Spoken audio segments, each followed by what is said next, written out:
In this video, I'm going to be showing you why you shouldn't be making clickbaity YouTube thumbnails. And I'm not just saying that, I'm going to give you exact proof from a channel that I have, which has 12.5 thousand subscribers, explaining why you shouldn't just clickbait in your thumbnails. Now, before I start, guys, I get the irony, like I clickbaited in this thumbnail to get you to watch to see my explanation. But according to my definition, I did not clickbait, and let me explain what I mean. So most people think that what you should do with a thumbnail is try to increase this statistic right here called click-through rate. Now, click-through rate describes the percentage of people who see your video on their feed that actually click on it. So if 100 people see your video on their YouTube feed while they're scrolling, and then 10 decide to click, you have a 10% click-through rate, because 10 out of every 100 people actually clicked on it. So people think, okay, I just need to make a thumbnail and a title that increases the chance that people click on my video, and then I'll be set. But here's the thing. The most important metric that YouTube cares about right now is retention rate, or average view duration of your video. And so the problem with making a clickbaity thumbnail is that if you set up the wrong expectation in the thumbnail, even if it has a higher click-through rate, it'll lead to a lower average view duration if you don't actually deliver on the expectations that that title and thumbnail set up. Which means even if your click-through rate is higher, if your average view duration is lower, then it's not going to be worth it. And as I said in the hook of this video, I'm coming to you with proof. So this isn't me just saying that. I'm going to show you exactly how YouTube A/B thumbnail testing works and how they determine the winner. And the winner is not determined by the thing that gets the highest click-through rate. The winner is actually determined by what gets the highest share of watch time. So this video right here, Honey Scam Explained in 3 Minutes, has 53,000 views on my channel. Now, if you check, I actually A/B/C tested 3 different thumbnails to see which one performed the best, and YouTube actually picked the winner. But you can see right here under the test report, the winner was thumbnail 1, but not because it had the highest click-through rate, but because it had the highest watch time share percentage. So what that means is it put this thumbnail,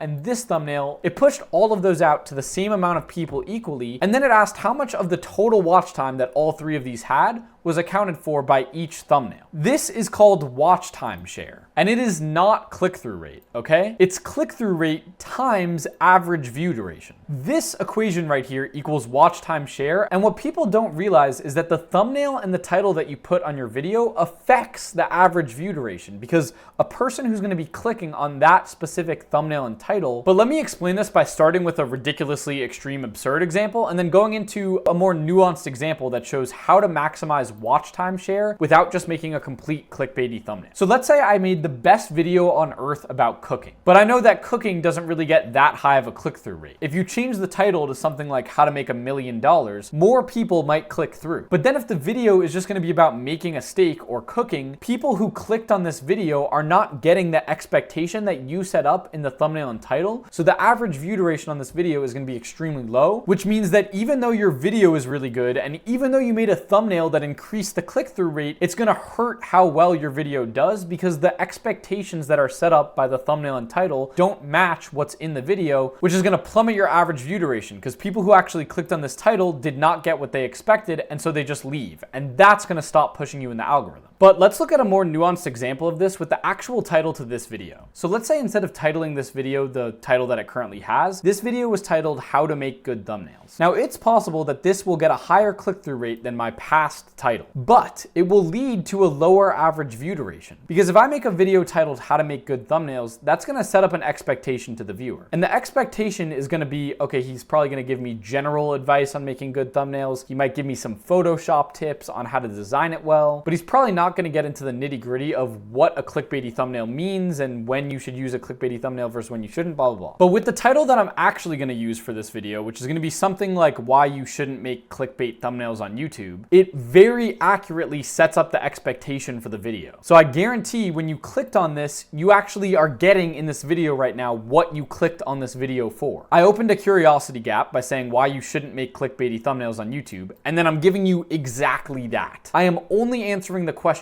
why you shouldn't make clickbaity thumbnails on YouTube. And somewhere in the thumbnail, I think I'm going to put a little arrow to something and say proof. And I also followed through on that promise, because I gave you proof that a thumbnail that wins in an ABC thumbnail test is the one that actually gets the highest watch time share, not the one that gets the highest click-through rate. So since I have delivered, and I am still delivering on the expectation that this thumbnail and title has set up, you have watched a higher portion of this video, which is going to push this video out more. Now, I get it. This is a more nuanced tactic that you have to use when you start making thumbnails, but people think setting up an expectation in the thumbnail and title is straightforward, but it's really not. There has to be a really strong synergy between the expectation set up in the thumbnail and the delivery that actually comes through in the video, which will match the click-through rate and the average view duration. And that's why one of my most viral videos right here worked so well, because I used the title "Non-Guru Explains How to Blah Blah Blah," and then the first thing in the video is me being transparent about how much money I made with my channels and showing that I'm not a guru, which instantly set up a synergy between the thumbnail and the actual stuff in the video. And that led people to actually believe that I was going to deliver on the promise that I set up in my thumbnail and my title. So that's why you shouldn't make clickbait thumbnails and titles on YouTube. And I hope this explanation made sense and helped you. This channel is dedicated to making all make money online knowledge free. This channel is dedicated to showing the absolute best strategies to make money online and get more views on social media. So you can subscribe to support that mission. Or better yet, you can join my free Discord community and drop your best money-making sauce in the channels. Thanks so much for watching. I'll catch you all in the next video, and peace.